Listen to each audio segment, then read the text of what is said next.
Hola a todos y a todas. Bueno, vamos a resolver un ejercicio de electrotecnia, concretamente del circuito integrado 555, que cae con bastante frecuencia. En 2018 cayó en el ejercicio práctico de Andalucía. En Madrid, en la convocatoria de 2020, es el ejercicio número 4, tanto de sistemas electrónicos como de equipos electrónicos. Y el más reciente, hace 5 meses, en Aragón, en la convocatoria de 2024. Hay muchas empresas que fabrican el circuito integrado 555. Por ejemplo, Motorola, el suyo, que se llama MC14555. Texas Instrument, que es el que tenemos en el instituto, concretamente. Este se llama NE555, etcétera. Cada uno tiene el suyo. Pero lo que sí es cierto es que por dentro todos tienen los mismos componentes. Vamos a verlo y así es... vamos a ver lo que tiene dentro y será mucho más sencillo comprender cómo funciona. ¿De acuerdo? Lo primero que tenemos, lo primero que nos encontramos en el 555 son tres resistencias puestas en serie formando un divisor de tensión. Las tres resistencias son de 5 kiloohmios, ¿vale? De 5K. De ahí el nombre, por cierto. Por eso se llama el circuito integrado así. Entonces, estas tres resistencias, si no disipan corriente hacia ningún otro sitio, se convierten en un divisor de tensión. De manera que aquí tenemos una caída de 1/3, aquí otra caída de 1/3 de la tensión y aquí otra caída de 1/3. ¿Vale? Es como bajar unas escaleras por 3 tramos. Si inicialmente aquí tenemos una tensión de alimentación VCC, pues por ejemplo de 12 voltios, aquí caerían 4 voltios, aquí otros 4 y aquí otros 4. De manera que la diferencia de potencial aquí sería de 0. ¿Vale? Por eso un divisor de tensión. ¿Vale? Entonces, el siguiente componente que nos encontramos en el 555 es un amplificador operacional. O concretamente, dos amplificadores operacionales.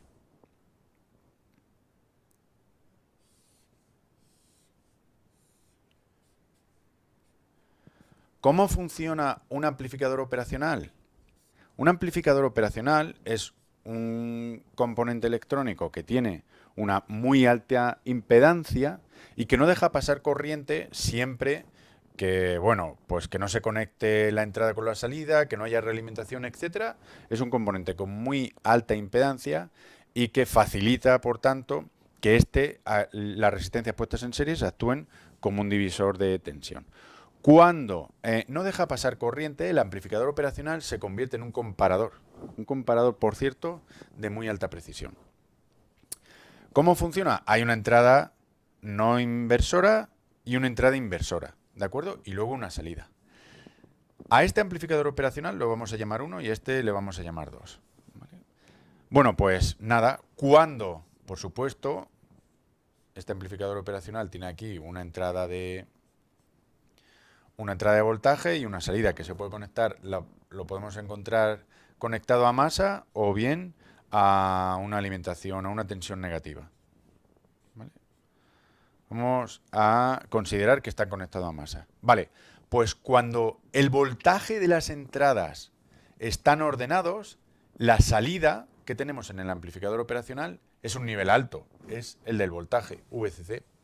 En cambio, cuando las salidas no están ordenadas, si la tensión que tenemos en el más es más pequeña que la tensión que tenemos en el menos, entonces las entradas no están ordenadas. Eso significa una entrada, que las entradas estén desordenadas. Pues si están desordenadas, en la salida del amplificador tendremos un 0.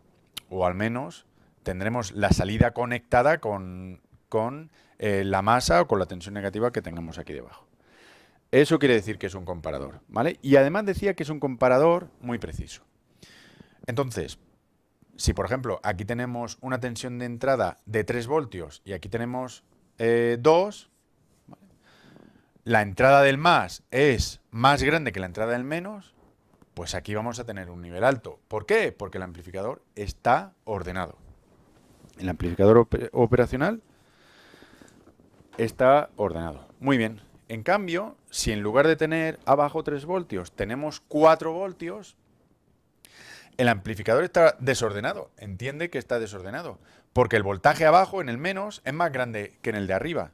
Y eso me va a generar a la salida un nivel bajo.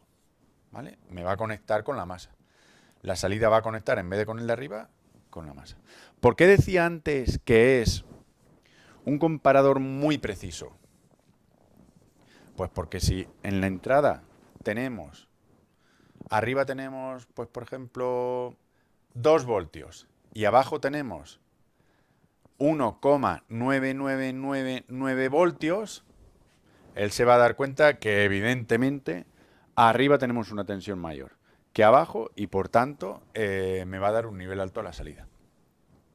De la misma forma, si arriba tengo un 0,99999 voltios y aquí tengo un voltio entero, él se va a dar cuenta que las entradas están desordenadas, porque la de arriba para él es mucho más pequeña que la de abajo, ¿vale?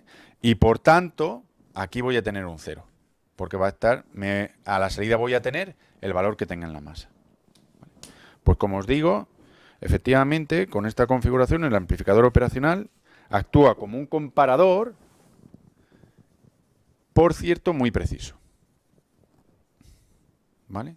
Bien, pues ya tenemos dos componentes, que son las resistencias puestas en serie de 5K, actuando como un divisor de tensión, y los dos amplificadores operacionales. Vamos a conectarlos.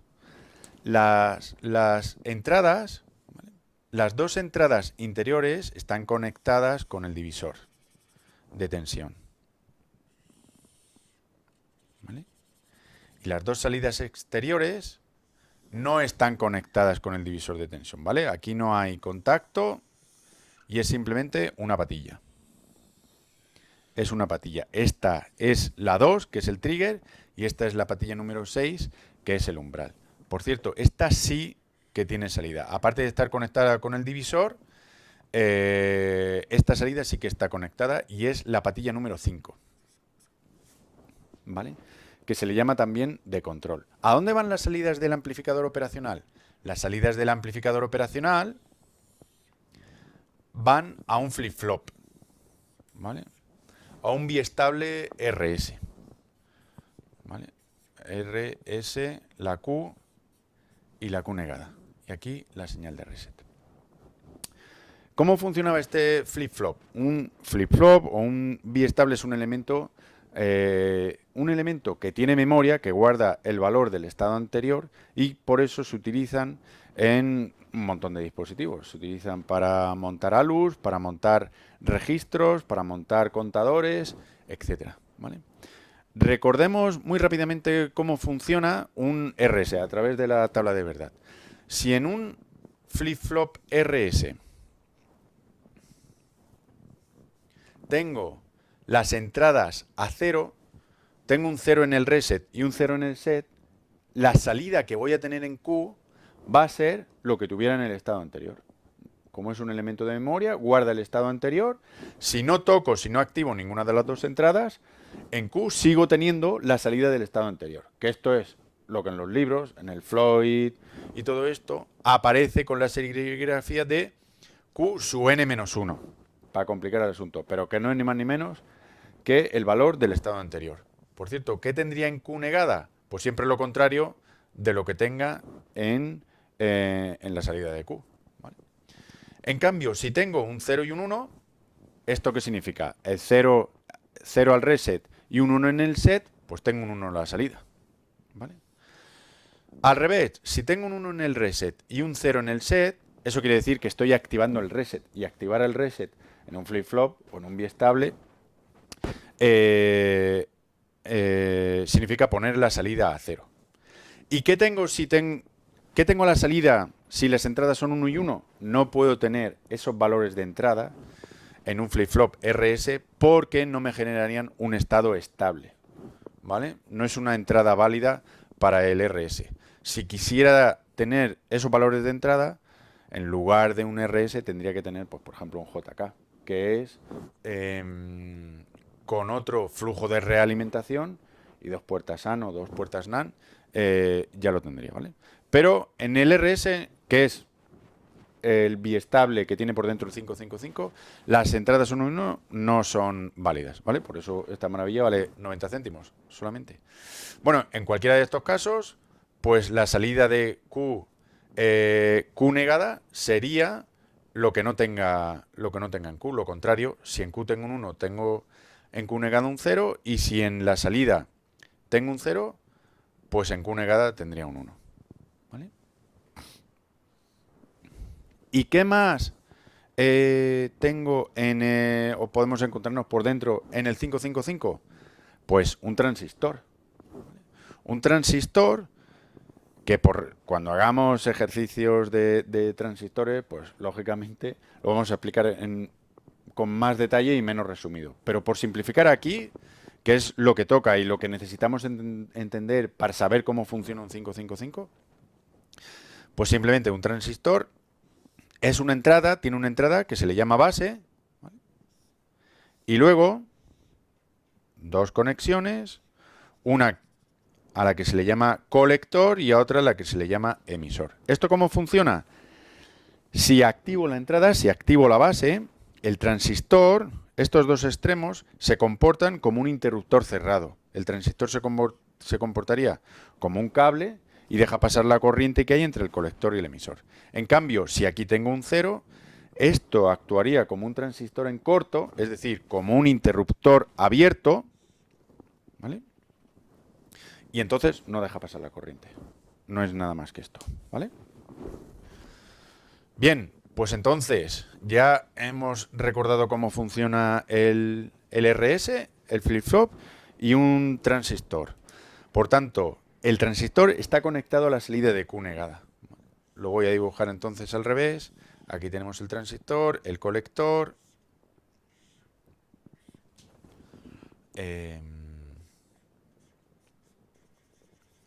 ¿Vale?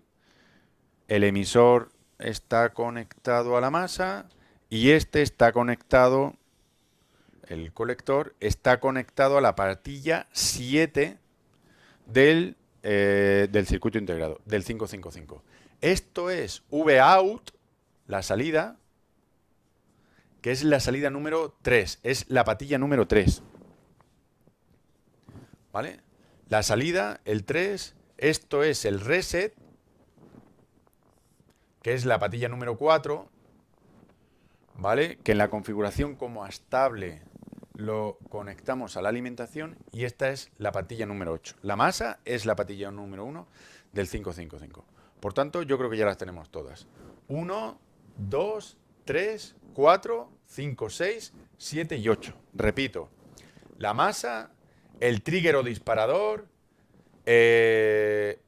la descarga, para descargar el condensador, este es el control, este es el umbral, la 6, la 8 es la alimentación, la 4 es el reset y la 3 el Vout. ¿Vale? Lo voy a encapsular porque así vemos más claro cómo nos lo encontraríamos. ¿Vale?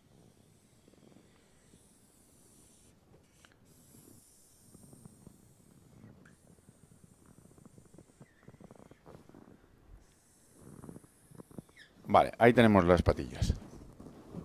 ¿De acuerdo? Vamos a dejar salir esta. Este es el encapsulado de un 555. ¿Vale? Bueno, en el ejercicio que vamos a resolver nos va a pedir la señal, dibujar la señal de salida. Entonces, es muy importante, independientemente del ejercicio que nos caiga, es importante entender cómo funciona el 555. Entonces, vamos a hacer dos gráficas con la que vamos a entender muy bien cómo funciona el 555 por dentro y la señal de salida, independientemente del ejercicio que nos pongan. Si comprendemos cómo funciona el 555 por dentro, da igual el ejercicio que nos caiga, que va a ser fácil resolverlo.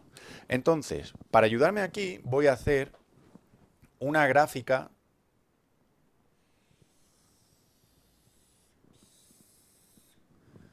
donde tenga la tensión del condensador, y por tanto le voy a llamar VC, ¿vale? La tensión del condensador. Y voy a tener dos umbrales críticos, que es cuando el condensador esté a una carga de 2/3 Ahora os digo dónde está el condensador. Y cuando esté cargado con una carga de 1/3. Y luego voy a tener otra gráfica donde voy a ir viendo, si conectase a un osciloscopio, la señal de salida del 555, que es Q, ¿vale? Por tanto, si esto es la tensión del condensador, aquí voy a analizar cómo se comporta la tensión de salida del dispositivo, ¿vale? Bien, bien. Bueno, pues, ¿por qué el 555 le gusta tanto a los tribunales? ¿O por qué es tan frecuente que caiga? Bueno, pues porque tiene un montón de usos. Se puede usar como doblador de tensión, como metrónomo, para montar una alarma, un despertador, la señal de la sirena de una ambulancia. Tiene un montón de usos, ¿vale? Aparte de que podemos montar en el aula un montón de prácticas con los alumnos y que en la vida real, en todas partes hay un 555, admite también muchas configuraciones, porque se puede configurar como un astable, con la típica señal de reloj, ¿vale? Con la señal en alto y señal en bajo, como monoestable, solamente con un estado estable, o como un oscilador. Y luego también, pues porque, oye, tiene electrónica analógica con las resistencias, tiene electrónica analógica y digital con los amplificadores operacionales, y tiene electrónica digital y tiene los transistores. Si tú controlas cómo funciona el 555, pues oye, tienes una buena base de electrónica, ¿vale? Bueno, pues como os decía, admite muchas configuraciones. Una de las que más frecuentemente se ve en los libros y también más frecuentemente cae en los exámenes de oposición es la configuración del 5.5 como astable, ¿vale? Como astable es para tener dos estados estables, ¿vale?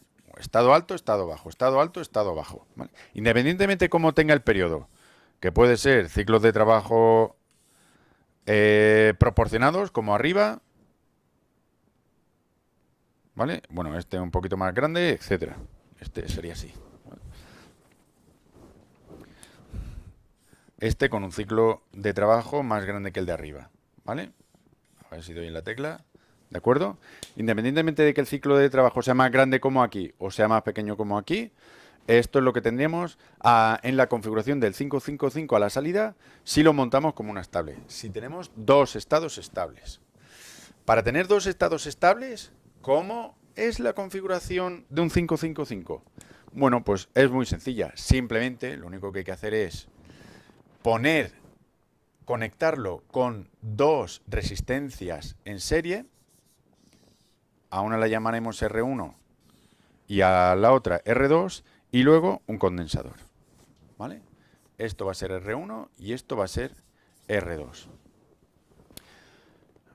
Muy bien, ¿cómo lo conectamos? Pues muy sencillo. Al trigger, al disparador, a la salida del condensador, ¿vale? Recuerdo que en aquella dirección no pasa corriente, ¿vale? En aquella dirección no pasa corriente, porque esto tiene una impedancia muy grande. Y el 2 lo conectamos con el umbral, ¿vale? Y luego la descarga del condensador se hace solamente pasando por R2. De manera que aquí hago un contacto, aquí hago otro contacto, aquí hago otro contacto, y la conecto con la casilla 7, que es la que va a utilizar cuando el transistor esté funcionando como un cable, ¿vale? Esto está conectado a masa y se descargará por aquí. Este es el camino de la descarga, cuando aquí en la salida tenga un 1, la descarga de este condensador.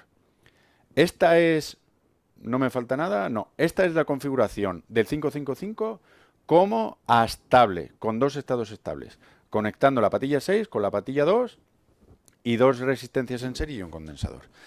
Esto lo podemos ver, esta configuración de estable, pues lo que comentaba antes, en el año, bueno, en esta última convocatoria, este es el ejercicio que teníamos en Aragón y el ejercicio que vamos a resolver hoy, ¿vale? Pero es fácil que caiga en otros. Hay una configuración también como estable, pero con 2.555, en el examen que se hizo en Madrid en 2020, tanto en sistemas electrónicos como en equipos electrónicos. Y tenemos otro en 2018 en Andalucía. Bueno, una cosa importante para no liarnos, esta es una configuración muy sencilla y muy fácil de analizar. Esta, si nos cae este ejercicio, nos tenemos que llevar o tenemos que hacer un buen ejercicio práctico, ¿vale? Será fácil que lo consigamos. Sin embargo, en los exámenes nos podemos encontrar con esta configuración que la patilla 5, dependiendo del tribunal, o bien la dejan sin conectar, porque no se utiliza en la configuración como estable, la 5, la pestaña de control no se utiliza, o bien está conectado a un condensador muy pequeño, a lo mejor de 10 nanofaradios, que es simplemente para no meter ruido en el circuito. Pero esto no nos tiene que confundir. Si vemos la patilla 5, vemos un condensador aquí, y luego la patilla 5 conectado con otro, no nos tenemos que equivocar. Es estable y le han puesto un condensador simplemente para no meter ruido. No tiene otra función. ¿Vale? Muy bien. Bueno, pues vamos a ver cómo funciona. Vamos a ver cómo funciona esto. ¿De acuerdo? Imaginemos que alimentamos el circuito, ¿vale? Vamos a alimentar el circuito. Por cierto, aquí le vamos a meter una tensión de 5 voltios, ¿vale? Al circuito integrado, ¿vale? Muy bien, una tensión de 5 voltios. Bueno, pues en el primer paso es el de encendido, ¿de acuerdo? Vamos a alimentar el circuito. Bien, cuando alimentamos el circuito, antes de ver la tensión de entrada, vamos a recordar, lo voy a poner en rojo, vamos a recordar que aquí siempre tenemos la caída, una caída de 1/3, aquí otro tercio y aquí otro tercio, ¿de acuerdo? Por tanto, como aquí solo ha caído 1/3, ¿qué voltaje tenemos? Aquí abajo, voy a poner la flechita, vamos a tener siempre una tensión constante de 2/3, un voltaje exacto de 2/3, ¿vale? Del voltaje de entrada, de los 5 voltios. Y en cambio aquí siempre vamos a tener, pues como aquí ha caído 1/3 y aquí ha caído otro tercio, aquí ya solo me queda el último tercio del voltaje. Por tanto, aquí solamente vamos a tener exactamente siempre 1/3. En esta patilla del amplificador operacional, 2/3 del voltaje original y en esta 1/3, porque aquí cae el resto. Muy bien. Vale, pues aquí, en el primer paso, encendemos el dispositivo y vamos a ir viendo cómo se comporta nuestro circuito. ¿Vale? Lo vamos a analizar fácil con una tabla de verdad.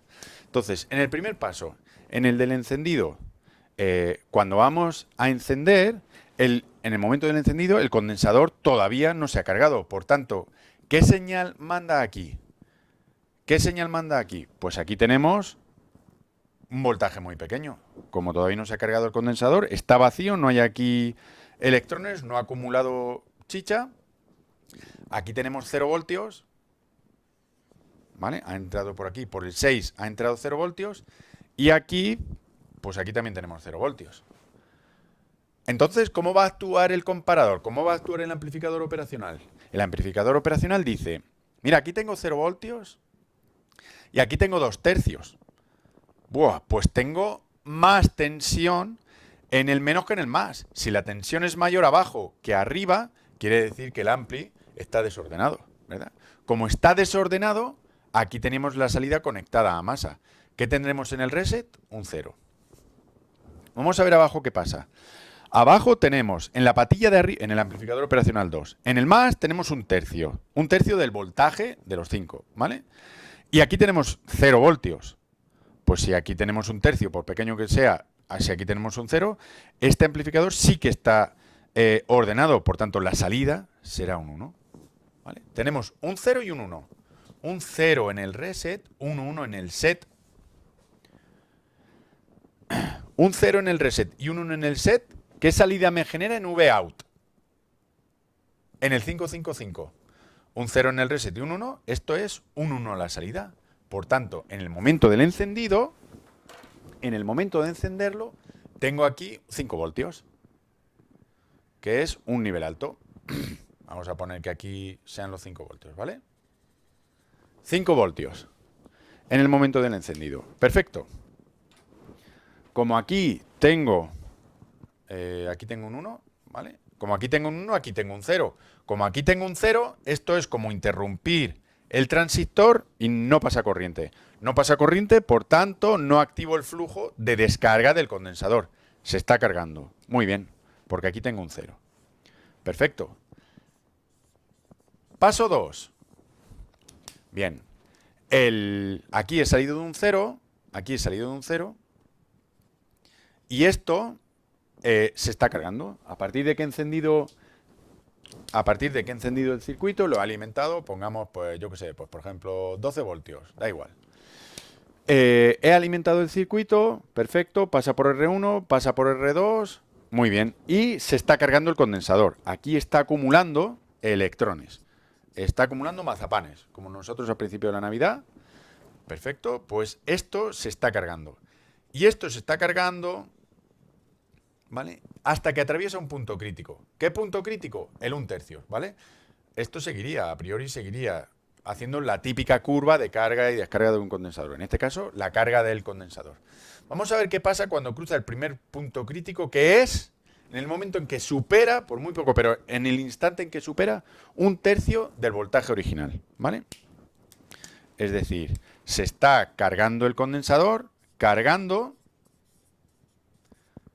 hasta una tensión mayor de 1/3. 1/3, ¿vale? Hasta una tensión mayor de 1/3.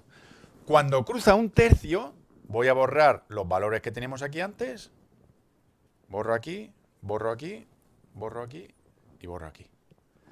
Y entonces, resulta que por aquí me va a llegar ahora una tensión de 1/3, porque esto ha ido acumulando electrones, ha ido acumulando carga. Muy bien, pues por aquí me llega 1/3. Por aquí me llega una carga de un poquito por encima de 1/3. Y aquí también, un poquito por encima de 1/3. ¿Qué pasa en el primer amplificador operacional? En el 1, en el primer comparador. Aquí tengo un poquito más de 1/3, pero aquí tengo 2/3. ¿Vale? Como aquí tengo 1/3 y aquí tengo 2/3, esto sigue estando desordenado, porque tengo más voltios en el menos que en el más. Como está desordenado, pues tengo un 0. ¿Y aquí qué pasa? Arriba tenía 1/3, pero aquí ahora tengo un poquito más de 1/3. ¿De acuerdo? Y el comparador dice, pues mira, si aquí tengo 1/3, si aquí tengo 1/3 y aquí tengo un poquito más de 1/3, esto ya no está desordenado, porque esto tiene más. O sea, esto ya no está ordenado. Esto está desordenado. Por tanto, aquí, que antes tenía un 1, ahora tengo un 0. ¿Vale? Como aquí tengo exactamente 1/3, 0,33, y aquí tengo un poquito más, 0,34, esto es mayor. Como esto es mayor, esto está desordenado, porque en el menos hay más tensión que en el más. Pues si hay menos, yo dejo, es decir, está igual de desordenado que el de arriba, dejo pasar un 0. Por tanto, en el biestable tengo un 0 y un 0. A las entradas del biestable, si tengo un 0 y un 0, ¿esto qué significa? ¿Qué voy a tener en Q? El estado anterior. Hemos dicho que es un elemento con memoria, no cambia y va a mantener el estado anterior. Si antes era un 1, pues ahora voy a seguir teniendo un 1. Ahora en la salida tengo un 1. ¿Vale? Pues esto quiere decir que aquí, ¿vale? Que aquí esta raya que antes no sabíamos lo que iba a pasar, pues esto se sigue cargando. Se sigue cargando, ¿vale? Y aquí tengo un nivel alto. Muy bien. ¿Se sigue cargando hasta cuándo? Bueno, pues el siguiente punto crítico es 2/3. Cuando supere 2/3, el condensador, que está aquí acumulando electrones a tope, supere 2/3, 2/3 del voltaje, ¿vale? De su voltaje de capacidad de carga. Perfecto. Superamos 2/3. Por aquí vamos a borrar valores anteriores para no liarnos. Los azules. Vamos a borrar los azules. Muy bien. Genial. Y vamos a ver ahora qué pasa. Resulta que por aquí, este ya ha acumulado mucho, ha comido mucho durante la Navidad, tiene muchos electrones, y por aquí llegan un poquito más de 2/3 de la carga del condensador. Perfecto. Más de 2/3, y aquí abajo llegan más de 2/3. ¿Qué pasa en el primer amplificador operacional? Aquí hay más de 2/3 y aquí 2/3 exactos. Pues esto quiere decir que esto ahora está ordenado. Aquí más y aquí justo 2/3. Más, menos, como está ordenado, pues aquí tengo un 1. ¿Qué pasa aquí? Aquí tengo 1/3 y aquí algo más de 2/3. Esto está desordenado, porque abajo tengo más tensión que arriba. Como está desordenado, pues tengo un 0. ¿Y qué pasa en un flip-flop, en un biestable, cuando los valores son de R un 1 y de S un 0? Pues quiere decir que estoy activando el reset. Cuando activo el reset de un flip-flop, pues a la salida tengo un 0, porque lo estoy reseteando, ¿vale? Este sería el paso 3, donde el condensador se está cargando hasta una tensión un poquito por encima de 2/3. De 2/3. Muy bien. Pues aquí el condensador se está cargando, perfecto, y ahora me pone la salida a 0. Cuando la carga supera a 2/3, tengo un 1 y un 0 y me pone la salida a 0. Es decir, en Vout ya no voy a tener un 1, sino que voy a tener un 0. Pues tengo un 0, no tengo más remedio que poner a 0 la salida. Muy bien. Muy bien. Siguiente paso. Paso número 4. ¿Qué pasa una vez que he superado los 2/3? Como he superado los 2/3, tengo un 0 aquí. Tengo un 0 aquí, ya he puesto la salida abajo. Pero un 0 en Vout significa que tengo un 1, en Q negada. Porque siempre que tenía un 0 en Q, tengo la inversa en Q negada. Si tengo la inversa en Q negada, esto quiere decir que ahora el transistor, voy a cerrarlo. Va a actuar el transistor como un cable, es decir, como un interruptor cerrado. ¿Y qué pasa? Pues fíjate, este transistor se conecta a masa, cierra el circuito del 7 de la descarga. Aquí el condensador, que ha acumulado un montón de comida, pues necesita vomitarlo. ¿Y cómo lo echa? Pasa a la resistencia 2, solo la 2. Para alimentarse necesita R1 y R2, pero para desalimentarse, para vomitar, para descomer, solo pasa por R2. Por R2, viene por aquí, por aquí, va al transistor, está cerrado y en masa y se descarga. ¿Vale? Esto es la descarga del condensador. Esto es la descarga del condensador. Perfecto. Vamos a ver qué pasa durante la descarga del condensador. Durante la descarga del condensador, que es este tiempo, el condensador se está descargando. El condensador se está descargando. ¿Vale? Esto haría una curva así. Muy bien. ¿Cuánto tiempo? Hasta que el condensador sobrepase la zona crítica del 1/3. Es decir, se descargue un poquito por debajo de 1/3 de la tensión. ¿Vale? Pues vamos a ir viendo cómo se comporta. Vamos a borrar los valores de antes para no liarnos y analizar el comportamiento de esto. Borro aquí y borro aquí. Bien, pues el condensador que había comido mucho, ahora de repente pues va a descomer. Se vacía de todo lo que había comido y ahora me envía una tensión, ¿vale? Ahora que se está descargando y llega un momento en que se descarga por debajo de 1/3 del voltaje, ¿vale? ¿Qué pasa cuando cruza este umbral? ¿Qué pasa aquí cuando cruza este umbral? Cuando el condensador se descarga, me envía una tensión que va a ser un poquito por debajo de 1/3. Un poquito por debajo de 1/3, aquí y aquí. Vamos a ver cómo actúan los amplificadores operacionales. Aquí ahora tengo una carga por debajo de 1/3. Por debajo de 1/3, esto quiere decir que aquí hay menos tensión que abajo, que hay 2/3. Pues esto está desordenado, porque en el más hay menos tensión. Esto es un 0. ¿Y aquí qué pasa? Aquí hay 1/3 y aquí el condensador ha cruzado la franja de un tercio. Hay un poquito menos de un tercio. Si aquí hay menos de un tercio y aquí hay un tercio exacto, esto está ordenado. Pues aquí tengo un 1. Tengo en el flip-flop, en el biestable, el reset a 0 y el set a 1. El reset a 0 y el set a 1. ¿Esto qué quiere decir? Que estoy metiendo a la salida un 1. Tengo un nivel alto. ¿Esto en qué se traduce en el gráfico? Pues que durante la descarga del condensador entre 2 tercios y 1 tercio he estado en un nivel bajo, ya lo puse, y ahora tengo de nuevo un nivel alto. Ahora tengo de nuevo un nivel alto. ¿Vale? Bien. ¿Vale? Durante la descarga, perfecto, se ha descargado y tengo ahora un nivel alto en el momento en que ha cruzado aquí. Durante el tiempo de la descarga he tenido un nivel bajo y ahora, una vez que ha cruzado en la descarga, ha cruzado el límite del 1 tercio, ahora vuelvo a tener un nivel alto, ¿vale? Tengo un 1 aquí a la salida, tengo un 0 aquí, no se descarga, ¿vale? Entonces, como esto no se descarga, en el momento en que cruzó el 1 tercio al descargarse, esto empieza otra vez a cargarse. Esto ahora empieza otra vez a cargarse porque la salida la tengo a 1, ¿vale? Y voy a tener esta salida. ¿Cuánto tiempo?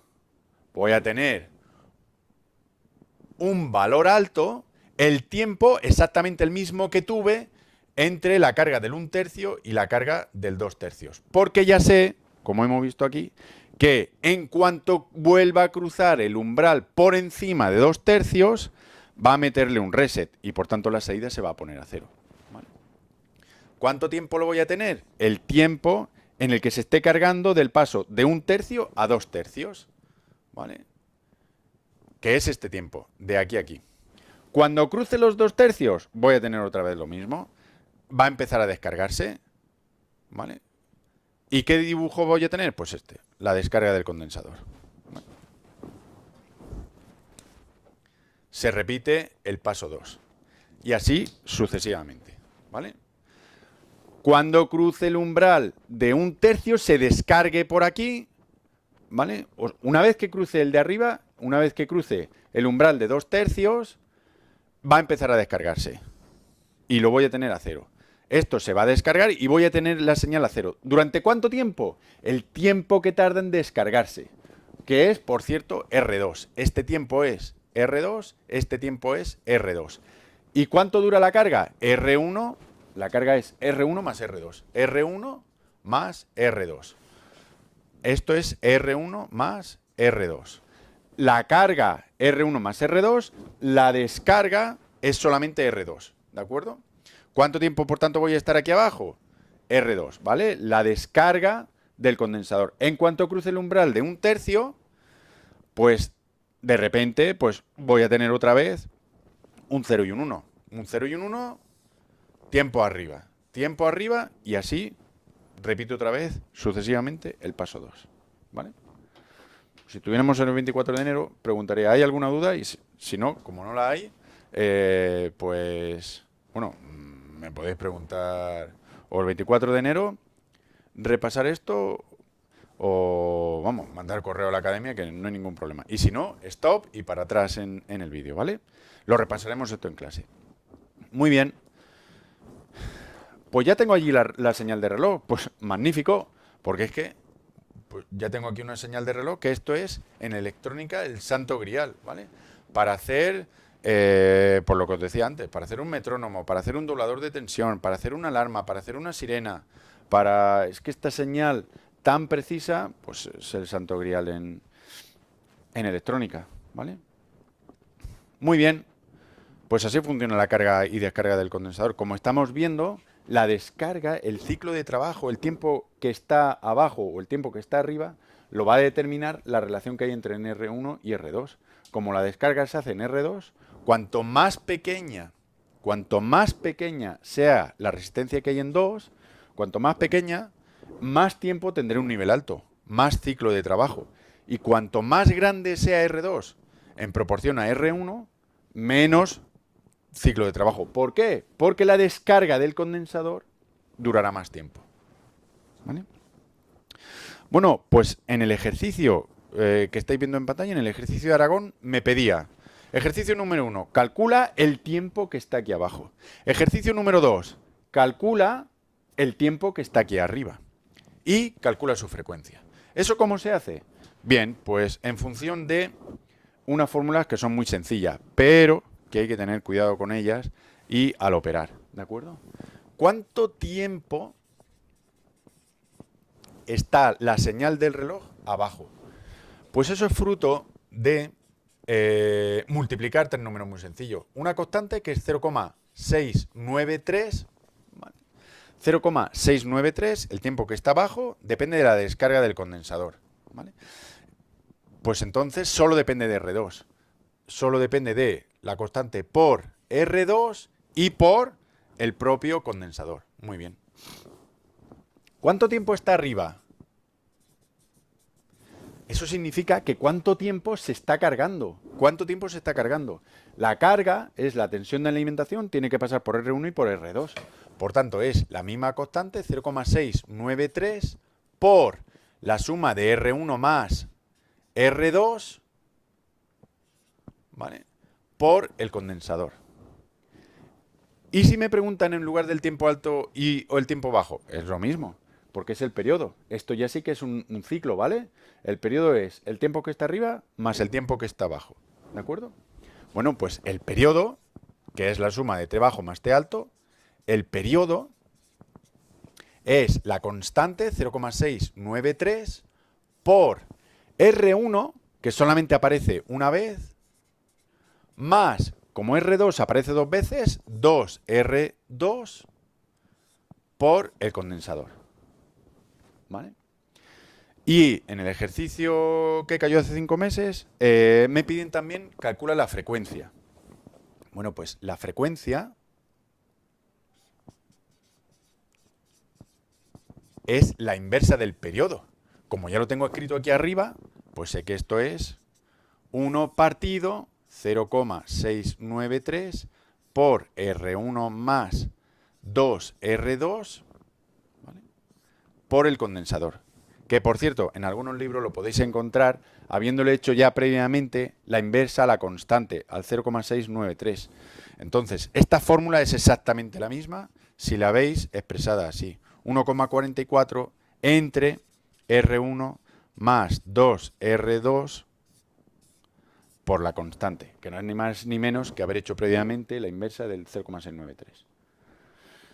¿Vale? ¿Vale? Bien. Bueno, pues el ejercicio de Aragón decía, oye, calcula el T bajo, el T alto, la frecuencia y dibuja el periodo. Esos eran los 4 ejercicios.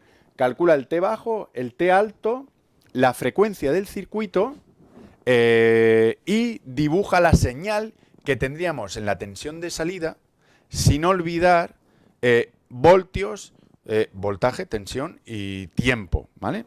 O sea, lo que tendríamos en un osciloscopio. Vale, pues dice el enunciado que la resistencia 1 era, si no me equivoco, creo recordar, de 6,8 K, 6,8 kiloohmios, ¿vale? La resistencia 2, es decir, esta, era de 3,3 kiloohmios. Y el condensador era de 0,01 microfaradios. ¿Vale? Voy a intentar resolverlo aquí. Voy a intentar resolverlo en la tabla. Iba a esperarme a que copiarais, pero como se le puede dar al stop en el vídeo, ¿vale? Borro, le dais al stop si lo necesitáis copiar y ya está. Y vamos a resolverlo aquí, teniendo mucho cuidado con la matemática. Con la calculadora en la mano, operando sin prisas y haciéndolo muy poco a poco. Así acabaremos antes. No ganamos tiempo resolviendo sumas de cabeza. No merece la pena. Vale, pues primer ejercicio. Calcula el T bajo. 1, el T bajo. Vamos a hacerlo poco a poco, estando muy seguros. El T bajo es la de arriba, ¿eh? Es la de arriba. Vale, pues el T bajo es 0,693 por la resistencia 2, que es 3,3. es 3,3. 3,3 kiloohmios. Hay que poner las medidas, hay que poner los números en la escala base. Entonces, aunque me ponga 3,3 kiloohmios y 6,8 kiloohmios, hay que poner las resistencias en ohmios, la capacitancia en faradios, el tiempo en segundo para operar entre ellos, ¿eh? Que nadie haga lo más difícil, que es entender cómo funciona el circuito y me haga la señal de reloj, etcétera, y resulta que no tiene el 10 en el ejercicio, porque he multiplicado por 3,3 en vez de por 3300. ¿Vale? Entonces, la resistencia 2 es 3,3 K, o lo que es lo mismo, 3300 ohmios. Y luego multiplicamos por el condensador. El condensador es 0,01 microfaradios, es decir, por 10 elevado a menos 6. Pues yo voy a hacerlo.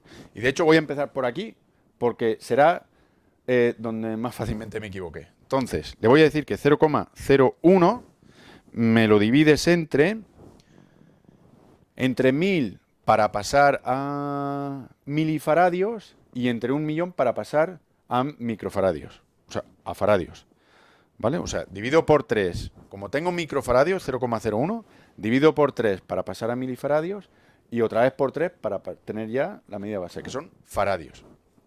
Entonces, 0,1 entre 1, 2, 3, 1, 2, 3. ¿Vale? Esto es 1 por 10 elevado a menos 8. Genial. Pues 1 por 10 elevado a menos 8 por 3300 y por la constante 0,693. Esto es igual a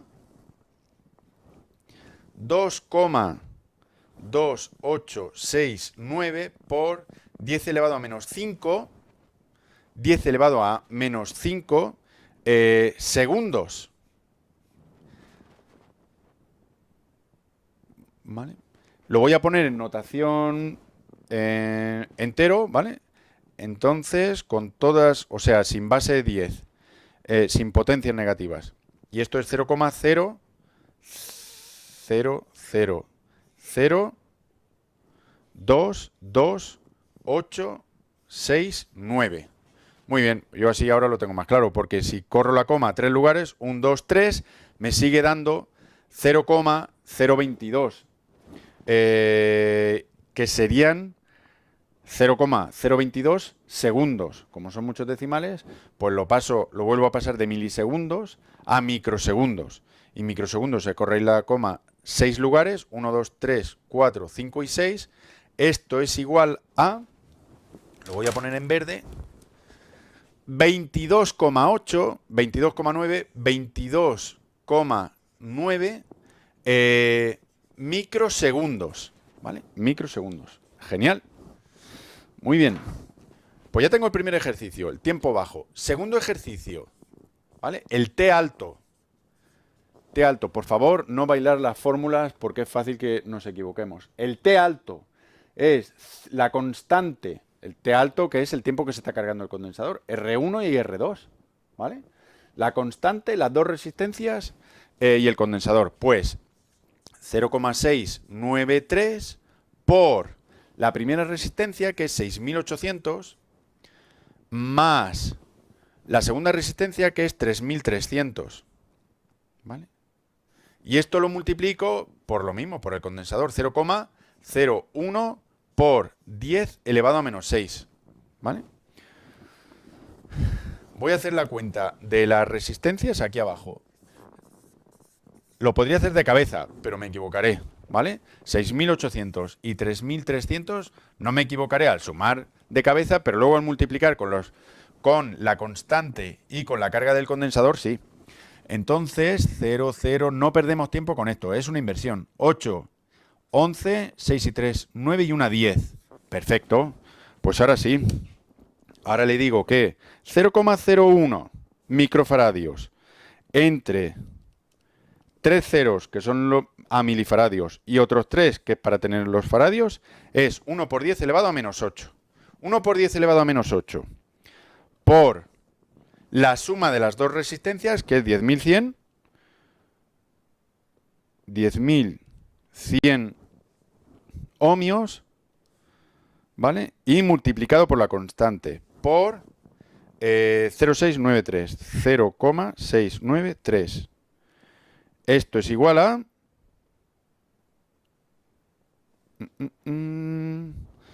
Esto es igual a 6,9993 por 10 elevado a menos 5. O lo que es lo mismo, 0,1234699 segundos. 6,9 segundos. ¿Cómo se lo voy a expresar al tribunal? Se lo puedo decir en mil... Con tantos decimales, no. Se lo puedo decir en milisegundos, que todavía me quedarían 0,06. Entonces se lo digo a microsegundos. Divido, o sea, multiplico por 1.000.000 y tendré aquí, pues, 69,9 microsegundos. 69,9 microsegundos. Espero que se vea así. 69,9 microsegundos. Perfecto. Perfecto. Tercer ejercicio. Dice, calcula la frecuencia.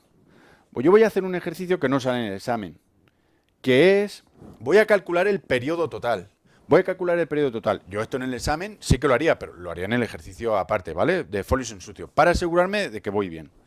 Para asegurarme en los cálculos. Entonces, le voy a llamar 2b, que es calcular el periodo, ¿vale? No lo pide en el examen, lo voy a hacer y es un método de control. El periodo es la constante, el periodo es la constante, al final me tiene que dar la suma de los dos. Y si no me da, no pasa nada. No es un problema. De hecho, es una ventaja, es una ventana de oportunidad para revisar a ver si me he equivocado calculando el periodo o me he equivocado calculando alguno de estos dos. Es una ventana de oportunidad para acotar errores. Entonces, el periodo es la constante 0,693 por R1, que es 6.800, más 2 veces R2, 3 y 3, 6.600, por, de nuevo, la carga del condensador, 0,01 por 10 elevado a menos 6. Pues genial. Voy a hacer a mano, por cierto, la suma de las resistencias, ¿vale? 6.800, 6.600, esto es 0, 0, 6 y 6, 12, 13, 14, 6 y 6, 12... y una 13. 13.400 ohmios. Tengo 13.400 ohmios. Genial. Pues nada, vamos a verlo. 0,01 entre 3 ceros para pasar microfaradios a faradios y otros 3 ceros para pasar milifaradios a faradios. Esto es igual a 1 por 10 elevado a menos 8. Y ahora ya a multiplicar. Por 1 por 10 elevado a menos 8 por 13.400 ohmios, 13.400 ohmios es igual a esto. Y multiplicado por 0,693 es igual a esto, que es 9,2862 por 10 elevado a menos 5. Que es lo mismo que 0,00092. Voy a escribirlo un poco más claro.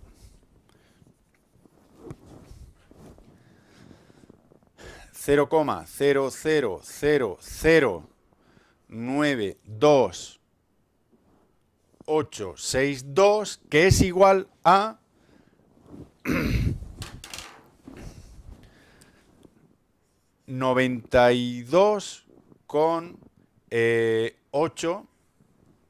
92,8 microsegundos, ¿vale? ¿Vale? Entonces, voy a sumar, arriba he redondeado las últimas cifras, ¿vale? Pero me tiene que dar algo parecido a 92,8. 69,9 más 22,9 es igual a 92,8. 22,9 microsegundos más 69,9 microsegundos, 92,8. No me han pedido el periodo, pero ya sé que las cuentas van bien. ¿Vale? Genial. Pues siguiente ejercicio que me pedía el examen práctico. Oye, calcula la frecuencia. Calcula la frecuencia. Perfecto. Vamos a calcular la frecuencia. La frecuencia es 1 partido la inversa del periodo. 1 partido la inversa del periodo, ¿vale? 1 partido la inversa del periodo, que es 0,693 por R1 más 2 veces R2, R1 más 2 veces R2 por el condensador. 0,01 por 10 elevado a menos 6. ¿Vale? Vale. Y queda la constante por R1 más 2 veces R2 por el condensador. Lo tengo aquí. Lo tengo calculado en este ejercicio que, aunque no me pedían, a mí me ha servido para comprobar que los dos primeros los tenía bien. Pues perfecto, aprovecho ese trabajo. 1 entre 0,000928862. Me voy a la calculadora. ¿Y cuánto es 1 entre 0,000928862? Esto es igual a 10.768. 10.768. 10.768. 10.768, ¿qué? Hercios. Hercios. Al tribunal se lo voy a dar como 10,77 kilohercios. ¿Vale? Muy sencillo. Muy sencillo. Vale, pues tengo el T bajo, el T alto y la frecuencia, que era el ejercicio 3. El ejercicio 4. Ejercicio 4. Dibuja la señal de salida. Dibuja la señal de salida de Vout de la pestaña 3 del dispositivo. De la pestaña 3. Lo tenemos dibujado desde prácticamente el inicio del ejercicio. Y pone entre paréntesis, no olvides poner tensiones de salida y el tiempo, ¿vale? O sea, lo que tendríamos en el osciloscopio. Pues mire usted, muy bien. Tensión de salida, 5 voltios. Tensión de salida, 5 voltios. Y esto, que es el eje del tiempo, pues el tiempo abajo, 22.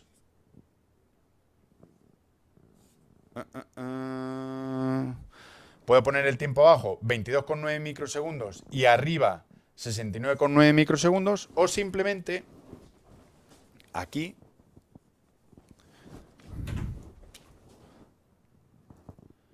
perdón, aquí no, aquí, ¿vale? 92,8 microsegundos. ¿Vale? Cada ciclo es 92,8 microsegundos.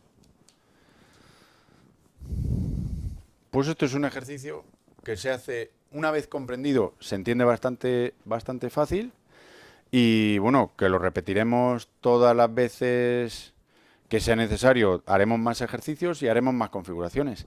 En la convocatoria de Madrid, tenemos, en lugar de un 555, tenemos 2555, pero con la misma configuración, configurados como estables. Imaginar que aquí a la salida tengo un LED. Si aquí a la salida pongo un LED, a la salida de Vout pongo un LED, podéis probarlo en el protoboard. Si pongo un LED, ojo, si estáis alimentando el circuito con 5 voltios, antes del LED poner una resistencia de 200 o de 300 ohms, de 220. Si lo alimentáis con 10 voltios, pues habrá que ponerle un K, ¿vale? Para proteger el LED.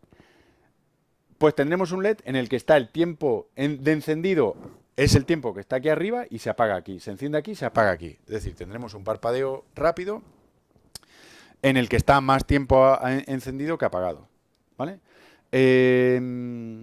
Imaginar que en lugar de poner un LED, digo esto por el ejercicio en Madrid, imaginar que en lugar de poner aquí un LED, ponemos un altavoz. Tendremos aquí un sonido que diga DIN silencio. Din y silencio. Din y silencio. ¿Qué pasa cuando nos ponen 2555? Y me dicen, ¿para qué es el circuito?